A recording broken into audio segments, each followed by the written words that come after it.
ஆளுங்களா எத்தனை பேர் உங்க செட்ல? எங்க செட்ல இன்னைக்கு மட்டும் 25 பேர் வந்திருக்கிறோம். 25 பேர். ஆமா. அவங்க புண்டவரிசி என்ன பார்க்கணும் இல்ல? என்ன வரிசை? தொண்டவரிசி. ஏய் ஆரியாவே. என்ன வரிசை? என்ன வரிசை? தொண்டவரிசி. தொண்டவரிசை. தொண்டவரிசி. அத பார்க்கணுமா? அத பார்க்கணும். அப்ப சின்ன சின்ன நாடகத்துல ஏய் சின்ன சின்ன கட்டையில பாருங்க. குளக்கரையில கும்மி அடிக்கிறாங்கல்ல?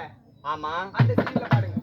ஓ கௌரவர்களின் மனைவிமார்கள் எல்லாம் ஒண்ணு சேர்ந்து சந்தோஷமா கும்மி அடிச்சு பாடுறாங்களே, அதெல்லாம் அதெல்லாம் பாடணுமா? அத பாடணும். அதுலயே தான் பாடணுமா? அதுலயே தான் பாடணும். இல்லனா புடி போட்டு 10 ரூபாய் கொடுத்துருப்போம். யோ நாங்க யார் நினைக்கிறீங்க? துரியோதனையும் திருவ தம்பி யாரு? ஐய பொண்டாடி போறாள். நாங்களா பொண்டாடி போகறாளா? டேய் வேஷ போறே. தம்பி பொண்டாட்டிங்க. துரியோதன பொண்டாட்டிய, துச்சாதன பொண்டாட்டிய ஒவ்வொருத்தருக்கும் மாதிரி எப்படி ரதி மாதிரி இருக்கிறாளுங்க. அடியே கண்டாரா ஓலிங்களே. வாய் பேசுற வாயில விட்டுருவாப்பா ஜாக்கிரதை. ஏமா என்ன வாயில விட முடியாது. இன்னைக்கு நான் தான் வாயில விடுவேன். பாட்டுல சரி சரிமா நீங்க பாட்டு எடுக்க உடனே நீ ஆடி ஆகட்டும்.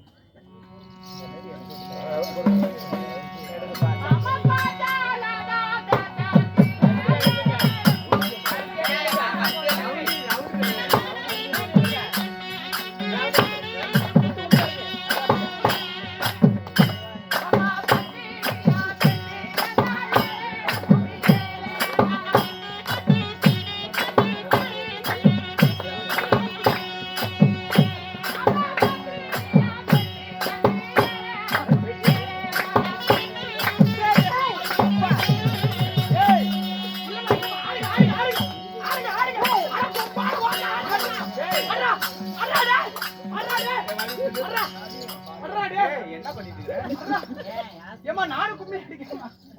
ஏய் உங்க ஆயா குடிமேட்ல கூத்தாடணும். நீ கூத்து விடுறாளு கொலாய மூடிட்டு அங்கலடா உட்காந்து கூத்து பார்க்கணும். இங்கேடா கும்மி அடிக்கிற நேரத்துல உனக்கு வேலை பார்த்தவன் எப்படி உட்காந்துடுறா உட்காந்து பாரு. ஏன்டா ஓக்கடி எங்கடா கை வைக்கிறேன் வாங்கட்டவனே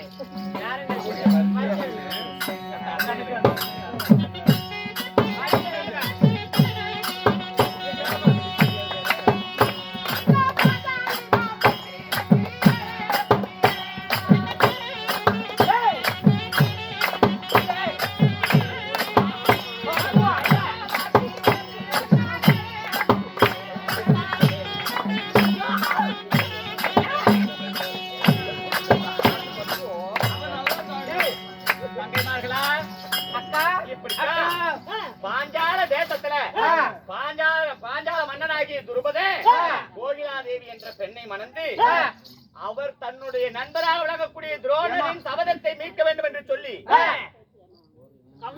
பெருத்ததோர் யாகம் செஞ்சாரு. உத்தர காமேசி யாகம். அதன் பிறகு பாஞ்சாலின்னு ஒரு பொண்ணு இப்படி எல்லாம் அந்த யாகத்துல பிறந்தாங்க.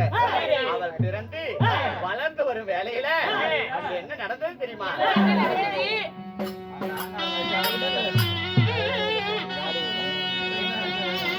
நல்ல நல்ல சூம்படி என்னாங்க.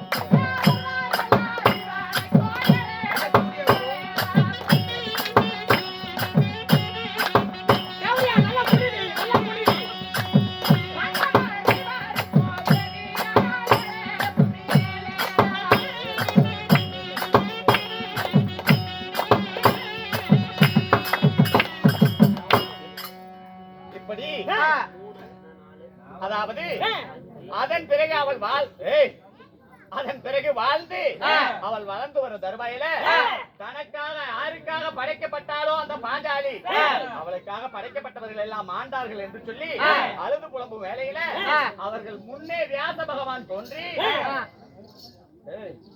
ஒரு நிமிஷம் நீ ஒரே புடிச்சா புடிச்சாத ஏண்டாப்பா மத்தவங்க யாராச்சும் வந்து பாடிட்டுமா அவளுக்கு தொண்டை புண்டையை பாக்கணும்ல அப்ப இருடா ஆறு சொல்லி கொடுத்து இல்லம்மா நானே இது என்னோட உனக்கு என் தொண்டை தான பார்க்கணும். ஆமா எல்லாம் வாய் தரங்கடி. உட்காருங்கடி எல்லாம். எதுக்கு எதுடா? ஒவ்வொருத்தர் வாயை செக் பண்ணி பார்க்கறமா. செக் பண்ணுவேன். நிறுத்தி நான் ரப்பு நப்பி போறேன். I will take care. ஆஹோ இங்கிலீஷ் யா அப்போ தமிழ் பேச மாட்டீங்க. நோ நோ நோ நோ தோர் அரிசி வர இங்கிலீஷ் வேற உனக்கு. சே பாடுங்கம்மா. எங்க ஓபுறா.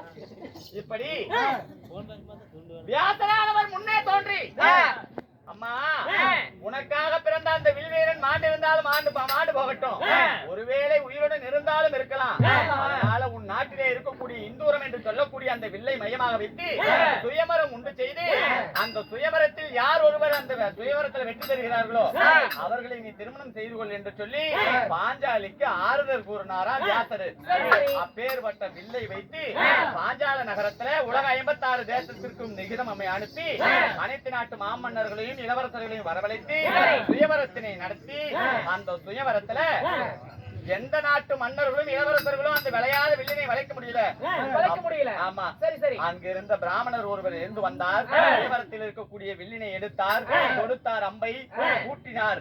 அதாவது அம்பை பூட்டி அந்த சுழன்று கொண்டிருக்கும் மச்சக்குரியை எடுத்து மங்கையாகி அந்த பாஞ்சாலியை கரம் பிடித்தார்களாம்.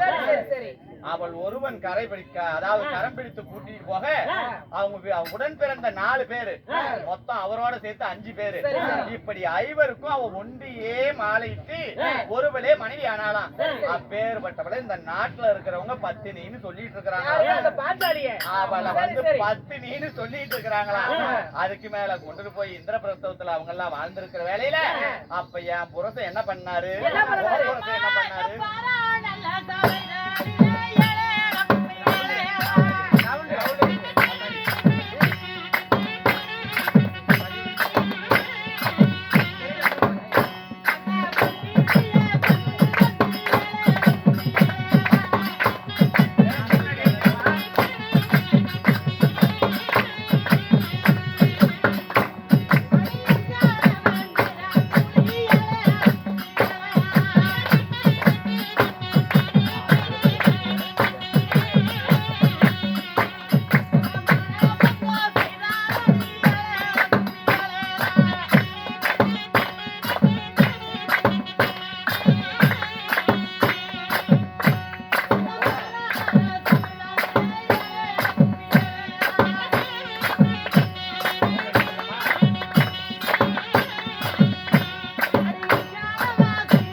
என்னது உடனே கொடுப்போம்மா. பைத்தியம் புடிச்சிருச்சு எனக்கு. ஆமா உனக்கு பைத்தியமும் முடிக்க 7:30 விடிய சாமி. இத்தனை பொம்பளைங்களா? ஆமாப்பா 100 பொம்பளைங்க அந்த நாடகத்துல வருவாங்க. அப்படியா? ஆமா சரிங்க. அப்படி இருந்த பொழுது இந்த தெய்வீக சபை சிங்கார மேடை எதற்காக, என்ன காரணம் அம்மா? எதற்காக? ஆமா இதோ இந்த அரண்மனை காட்டிலே எழுந்தருளி அருள்பாலிக்கும் உலகத்தில் அன்னதா